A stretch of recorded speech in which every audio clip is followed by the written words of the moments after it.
Well, we wake them up in the morning and they get ready for school. We all meet in the living room. We have a Bible devotion, and then we load up and take them to school.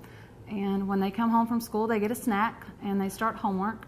And after homework, they'll have a little bit of free time. They can go outside and play, then video games, watch TV, and then supper and a few chores and showers and time for bed.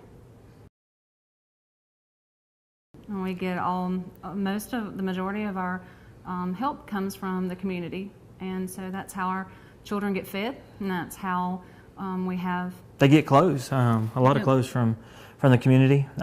There's always the social media outlets are just amazing to keep up with the different kids that we get, because we get kids all the time.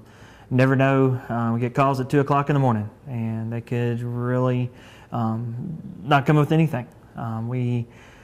We've had children that just break your heart. They wouldn't have stuff. So really, you just all the different stuff that they get is from donations, and that's the main thing that the public can help us with.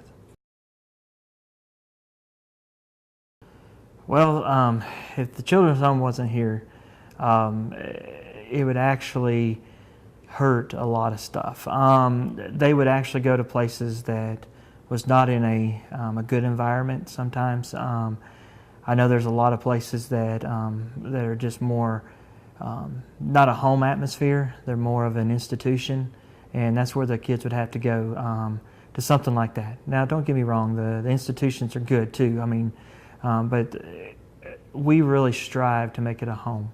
And so if Wiregrass Children's Home was not here, they would have to go elsewhere, and they would not get the stability that we really strive for and the Christian atmosphere that we really strive for here too. Had a kid one time, he was an older kid, been here for a little bit. We went to a birthday party, and at the birthday party, we pulled up, and the kid said,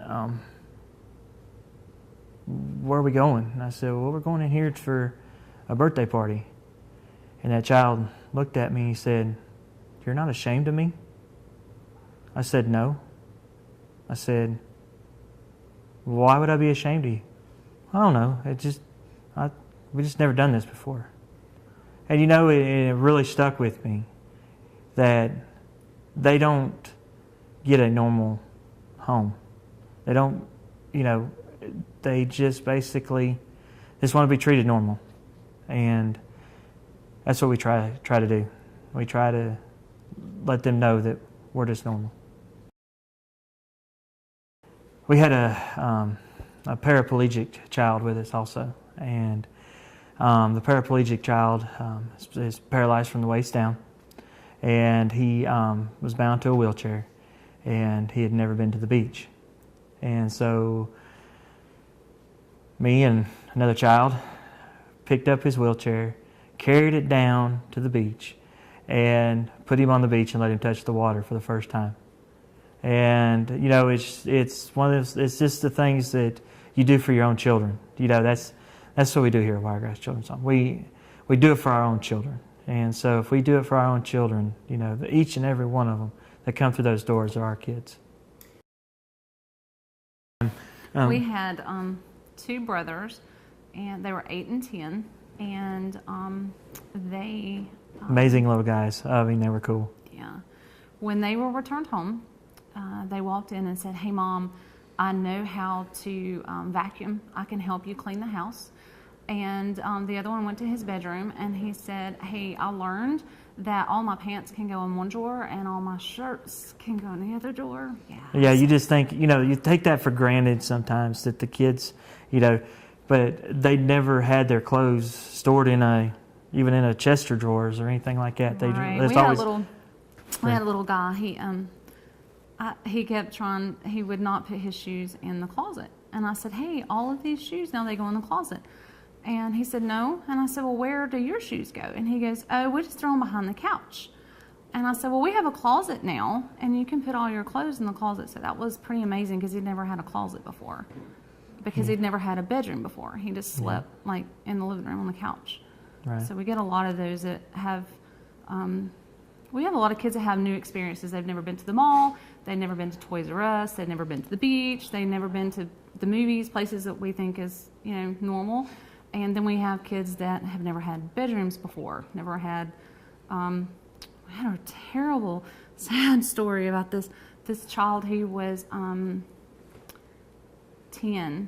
and he was so proud because he told me, I know if I have to go potty, I go into the bathroom and use the toilet.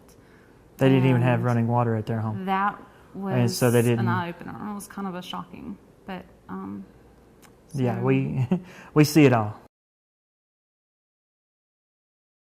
We're just mom and dad. A lot of kids just want for you to listen to them. They just want you to just talk with them. We'll sit on the edge of the bed and just talk. We won't talk about anything specific. We just try to get them to open up just a little bit, to know that we're there for them, and that they know that they don't have to worry about anything. This is a safe place. This is a safe place that they can come and they can tell us anything. They don't have to worry about, hey, I get in trouble for this, or I get in trouble for that, or whatever. No, and a lot of kids, they have nightmares because they'll remember what they've seen and heard, and a lot of them are afraid to go to sleep. We use all kinds of methods. We even use like glow sticks. We had a little child, he was scared of the dark, and so we just pop a glow stick for him. Hey, it's just little things like that he also was scared of boogeymen or something like that, and he did a little ritual. Like check in the closet, check under the beds, whatever it took to make him feel safe. They don't know how to act in church and things like that. So you really, that's where it starts. You start your value system, and that's really what we try to strive here. Is value system goes a long ways in how they're going to be raised, their character, and all that kind of stuff. And so, we really strive here to be a godly family. We had a child one time that she comes up to us and says, you and Mr. Billy are different, talking to my wife. And Tisha said, well, how is that? You don't fight. And so all she has ever seen was fighting in the family and all that kind of stuff. And so we really strive to show that Christian attitude towards everything that we do. And sometimes when the kids get in trouble, as kids sometimes do, just minor trouble around the home, we bring in Bible verses. If they're having maybe some difficulties with telling the truth, we'll go to the Bible and find some verses on lying or whatever. Or maybe keeping your hands to yourself, treating others with respect. So it's just a way of life for us. We have to take them to the dentist. We have to take them to the eye doctor. If they're sick, we take them to the doctor. They get in trouble at school? We got to go to school? We go to the school. We had 3 that had never, they were new children here, and they'd never been to the eye doctor. And so one little boy, his vision was extremely bad. And the doctor was saying that he had his little world, and that's what he lived in, because he can't see very far, just a few inches, and that's it. And so he was living in his own little world. And so we ordered him some glasses, and he's going to have a whole new world now. Yeah, and then we got all the other stuff on top of that, grocery shopping, and I got to get my tags, and just saying, it's a normal day. Normal day, yes, it's real life. Yes, just like your family, just more children.